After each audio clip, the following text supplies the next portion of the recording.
जय हिंद दोस्तों, आप सभी को फिर से स्वागत है। और आज हम लोग क्या करेंगे, बैक टू बैक 4 वैकेंसीज के बारे में बात करेंगे जो 10th लेवल का वैकेंसीज होगा।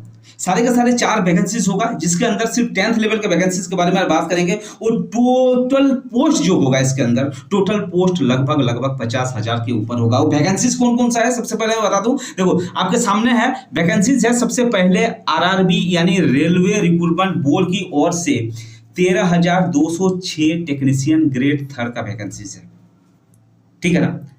13,206 वैकेंसीज है। उसके बाद नाबार्ड की ओर से 108 ऑफिस अटेंडेंट यानी ग्रुप सी का वैकेंसीज है। एसएससी जीडी कांस्टेबल जीडी की ओर से 39,481 वैकेंसीज है।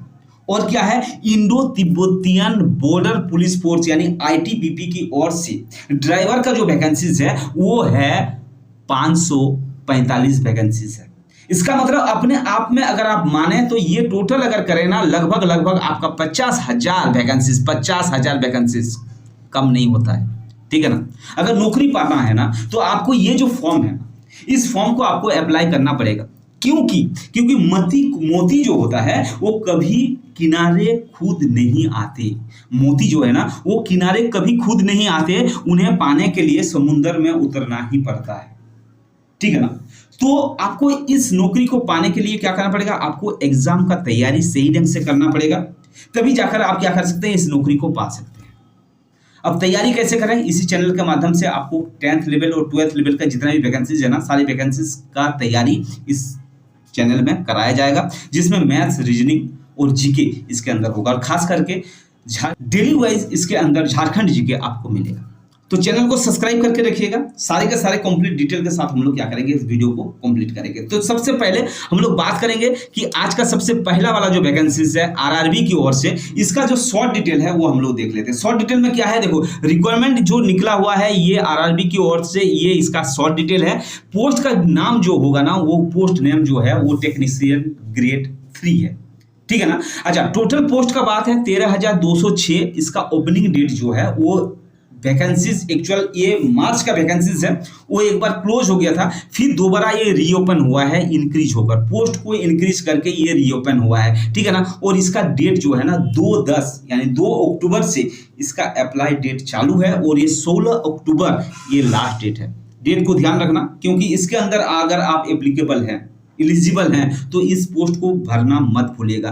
देखो एज लिमिट जो रखा गया है 18 से लेकर 33 साल तक रखा गया है, जिसका काउंटिंग जो होगा 1/7/2024 से होगा, ठीक है ना। जनरल के लिए इसमें फीस जो रखा गया है वो 500 रुपये रखा गया है। और एसटी एससी ओबीसी के लिए, इसमें एसटी एससी के लिए और फीमेल कैंडिडेट के लिए 250 रुपये रखा गया है, जो कि रिफंडेबल है। यानी ये 500 रुपये में आपको 400 रुपये रिफंड हो जाएगा और ये 250 रुपये में आपको क्या होगा, 250 रुपये रिफंड हो जाएगा, ठीक है। इसके अंदर लेकिन क्वालिफिकेशन जो मांगा गया है ना वो 10th पास मांगा गया है। 10th पास के साथ साथ ITI इन रिलेटेड फील्ड, जो भी फील्ड में आप जाना चाहते हैं उस फील्ड का, क्योंकि काफी सारा इसके अंदर वैकेंसीज है, उसके अंदर आपका क्या हो जाएगा, ITI मांग रहा है, ठीक है ना। इसका सिलेक्शन प्रोसेस क्या है वो हम लोग बाद में देखेंगे, पूरा का पूरा कंप्लीट के साथ, ठीक है ना। अच्छा, अब नेक्स्ट जो वैकेंसीज है, नेक्स्ट वैकेंसीज का बात करेंगे। ये नाबार्ड का है यानी national bank for agriculture and rural development की ओर से है। इसके अंदर 108 वैकेंसीज है, जिसका नोटिफिकेशन निकल चुका है, नोटिफिकेशन आप देख सकते हैं। और ये क्या है, ऑफिस अटेंडेंट का यानी कार्यालय सहायक का ये वैकेंसीज है,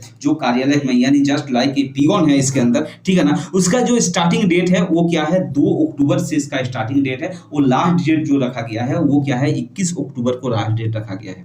यानी फॉर्म इसका अप्लाई डेट इसका चालू है। तो आप क्या करना है, आप अगर इसके अंदर एलिजिबल है, इसके अंदर सिर्फ 10th पास मांगा गया है और एक्स्ट्रा कुछ नहीं मांगा गया है, तो आप इस फॉर्म को 100% आप फिलअप कर दीजिएगा, ठीक है ना। इसका एज लिमिट जो रखा गया है वो 18 से लेकर 30 साल रखा गया है, जिसका काउंटिंग जो होगा ये 1 अक्टूबर से इसका क्या हो जाएगा, काउंटिंग होगा। इसके अंदर जो फीस रखा गया है, अप्लाई फी, वो रखा गया है ओबीसी, जनरल और ईडब्ल्यूएस के लिए 500 रुपये और एसटी एससी ईबीसी और ईएसएम के लिए सिर्फ और सिर्फ 50 रुपये रखा गया है। ये मेल और फीमेल दोनों कैंडिडेट के लिए है, कोई भी इसके अंदर अप्लाई इसको कर सकते हैं, ठीक है ना। नेक्स्ट जो बात करेंगे, नेक्स्ट बात करेंगे हम लोग किसका, एसएससी कांस्टेबल जीडी का। काफी सारा वैकेंसीज है, लेकिन इसके अंदर क्या है, इसके अंदर फिजिकल स्टैंडर्ड मांगा जाता है, फिजिकल स्टैंडर्ड मांगा जाता है कि इसका लंबाई इतना होना चाहिए, सीना इतना होना चाहिए, ठीक है ना। ये वैकेंसी जो है वो काफी मात्रा में है, यानी 39,481 वैकेंसीज इसके अंदर है, जो अपने आप में काफी ज्यादा है, ठीक है ना। इसके अंदर सारे फोर्स के जो वैकेंसीज होता है इसके अंदर कंक्लूड करके ये क्या किया जाता है, निकाला जाता है, ठीक है। इसका स्टार्टिंग डेट जो ऑलरेडी चालू है, यानी 5 सितंबर से इसका स्टार्टिंग डेट है, और कितना है, अक्टूबर, यानी 14 अक्टूबर इसका लास्ट डेट है। यानी अभी भी काफ़ी दिन बाकी है अप्लाई करने का। अगर आप अप्लाई नहीं किए हैं तो इसके अंदर अप्लाई आप कर दीजिए काफ़ी सारा, क्योंकि आप जानते होंगे आपके आसपास में काफ़ी सारे बंदे जो होते हैं BSF में, CISF में, हर जगह क्या है, फोर्स के अंदर काम कर रहे हैं, तो आपको भी ये मौका मिल सकता है, ठीक है। इसका एज लिमिट जो रखा गया है ना, क्योंकि एज का इसमें काफ़ी महत्वपूर्ण है, क्योंकि एज लिमिट जो रखा जाता है ना वो काफी कम रखा जाता है, 18 से लेकर 23 साल तक, क्योंकि ये 10th लेवल का वैकेंसीज है, इसीलिए, ठीक है। एज काउंटिंग जो होगा 1/1/2025 तक होगा इसका जो काउंटिंग होगा। अच्छा, इसमें एप्लीकेशन फी जो रखा गया है ना, वो सिर्फ क्या रखा गया है कि देखो, जनरल OBC EWS के लिए सिर्फ 100 रुपये रखा गया है, और ST SC फीमेल कैंडिडेट के लिए आपको 0 रखा गया है, कोई भी फीस इसके अंदर है नहीं। तो आप इसका कीजिए भरपूर इसका क्या कीजिए, सदुपयोग कीजिए, ठीक है ना। एग्जाम डेट क्या है, आने वाला है, जल्द ही इसका एग्जाम डेट आ जाएगा, ठीक है ना। एजुकेशन क्वालिफिकेशन जो मांगा गया है वो सिर्फ और सिर्फ कितना मांगा गया है, 10th पास मांगा गया है, ठीक है ना। तो आप इस फॉर्म को 100% भर दीजिए। और लास्ट जो बात करेंगे, यानी चौथा नंबर जो बड़ी वैकेंसीज है वो क्या है, ITBP की ओर से ये वैकेंसीज है। ये किसका है, ये ड्राइवर का वैकेंसीज है। किसका है, ड्राइवर का वैकेंसीज है। इसका मतलब ड्राइवर का वैकेंसीज है तो इसका मतलब लाइसेंस का जरूरत हमेशा पड़ेगा, ठीक है ना। अगर आप अभी लाइसेंस है नहीं तो आप क्या कीजिए, अप्लाई करके आप लाइसेंस निकाल लीजिए, ठीक है ना। तो सबसे पहले क्या है, ये देखो कांस्टेबल ड्राइवर का ये पोस्ट है, ठीक है ना। पोस्ट जो है वो अपने आप में काफी है, ड्राइवर का पोस्ट है काफी सारा है, 545 पोस्ट है इसके अंदर। तो स्टार्टिंग डेट अभी चालू नहीं है, ये कितना है, 8 अक्टूबर से इसका स्टार्टिंग होगा, और क्या है, 6 तारीख तक ये क्या हो जाएगा, अप्लाई डेट इसका चालू रहेगा।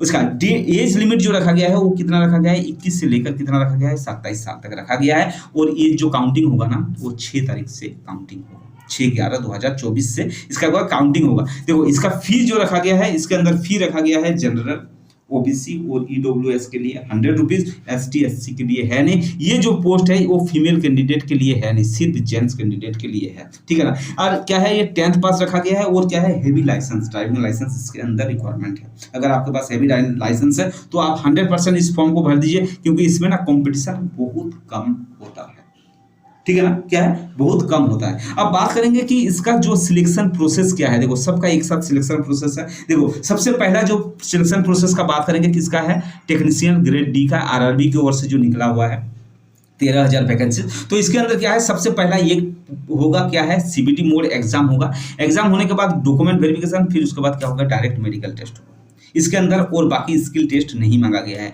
ऑफिस अटेंडेंट का जो वैकेंसीज है नाबार्ड की ओर से, उसके अंदर क्या होगा, रिटन टेस्ट सबसे पहले होगा, उसके बाद क्या होगा, लैंग्वेज एफिशिएंसी टेस्ट। क्यों होगा, क्योंकि इसके अंदर ये रखा गया है कि आप जिस जगह के लिए अप्लाई करेंगे, यानी ये क्या है, ऑल इंडिया बेसिस वैकेंसीज है। इसके अंदर जिस जगह के लिए, मान लीजिए कि आप यूपी के हैं लेकिन आप क्या कर रहे हैं, गुजरात में भर रहे हैं, तो आपको गुजराती आना चाहिए। अगर आप गुजराती आएगा तभी जाकर आपका क्या हो जाएगा, वहां पर सिलेक्शन होगा, ठीक है ना। ये अलग अलग डिस्ट्रिक्ट के लिए, अलग अलग स्टेट के लिए ये फॉर्म भरा जाएगा। जहां के लिए आप भरना चाहते हैं उसी जगह का आपको क्या करना पड़ेगा, जो रीजनल लैंग्वेज है, वहाँ का जो क्षेत्रीय भाषा है, उस क्षेत्रीय भाषा को आपको आना चाहिए, ठीक है ना। उसके बाद क्या होगा, आपका मेडिकल टेस्ट होगा और आपका ज्वाइनिंग लेटर हो जाएगा, ठीक है ना। उसी ढंग का जो SSC कांस्टेबल का, GD कांस्टेबल का सबसे पहले क्या होगा, इसका CBT होगा। उसके बाद क्या हो जाएगा, PET यानी फिजिकल एफिशिएंसी टेस्ट, और PST यानी फिजिकल स्टैंडर्ड टेस्ट होगा। फिजिकल स्टैंडर्ड टेस्ट के बाद आपका क्या होगा, डॉक्यूमेंट वेरिफिकेशन, फिर मेडिकल, उसके बाद क्या हो जाएगा, आपका एग्जाम। नेक्स्ट जो लास्ट वाला है ड्राइवर का, ITBP का, तो उसका क्या है, इसका क्या होगा, सबसे पहले फिजिकल एफिशिएंसी टेस्ट और PMT फिजिकल मेरिट टेस्ट, ये सबसे पहले होगा। उसके बाद क्या होगा, आपका रिटन एग्जाम होगा। रिटन एग्जाम के बाद डॉक्यूमेंट वेरिफिकेशन, फिर ड्राइविंग टेस्ट होगा। उसके बाद क्या हो जाएगा, मेडिकल होगा। मोटा मोटी ये जितना भी वैकेंसीज है ना, काफी सारा वैकेंसीज है जो 10th लेवल का है। अगर आप 10th लेवल का है तो वैकेंसीज को 100% भर दीजिए, ठीक है ना। चलिए फिर मिलते हैं नेक्स्ट वीडियो में, क्योंकि काफी सारा इन्फॉर्मेशन इसके अंदर आपको मिल गया, आपको इतना आइडिया मिल गया कि आपको किस पोस्ट के लिए, कहाँ के लिए क्या क्या भरना है। फिर मिलते हैं नेक्स्ट वीडियो में, तब तक के लिए धन्यवाद।